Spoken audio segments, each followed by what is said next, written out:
Hi, Steve here from Scratching for Controller DJs. Welcome to this tutorial where this time we're going to be looking at the Pioneer DDJ-SX controller and Serato DJ software and telling you very simply the settings that you need to put in place to optimize this setup for scratching.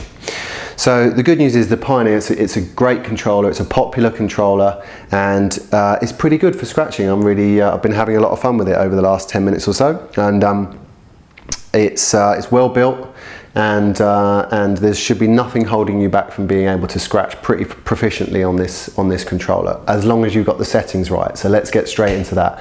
So first of all, let's look at the software. And the software, go into Setup. And the two things that you need to look at here are the virtual deck speed. So you've got a choice of 33 or 45 RPM. For me, 45 RPM works the best, but it is a case of personal preferences, so feel free to try the other one. And then the only other thing you need to look at in this particular setup configuration is the latency, the buffer size. And for me, I'm fortunate enough to be able to be getting away with quite a low latency at the moment here. So I've got it at 2 milliseconds and 128 samples. But the same rule applies in any software. Try and get it as low as possible so that every single movement of the fader is an instant reaction in the audio. What you do is what you hear. And if you get it as low as possible, but some systems won't be able to cope with it, so just get it as low as you can get away with. So that's it in the software. That is now optimized for scratching. So obviously now we have to look at the hardware. So the controller itself, there's only a couple of things you need to do here to make sure that you're set up for scratching, so let's get straight into it. The first one is the Crossfader Curve. So it's a button here on the front which pops out and is a rotary button, and a rotary knob, and you need to turn that all the way to the right, which is the sharp cut, the sharpest cut, which means that the shortest travel of the crossfader is going to be all that's needed between the sound being completely off and the sound being at full volume.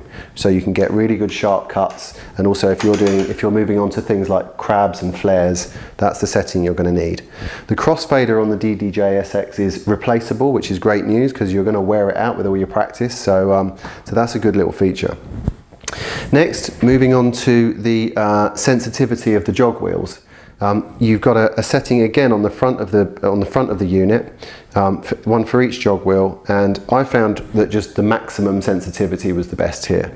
There wasn't really much difference as you went down. It kind of, to be honest with you, it seems like it's not that great a feature, but maximum, have it set to maximum, and that's what I found to be the best.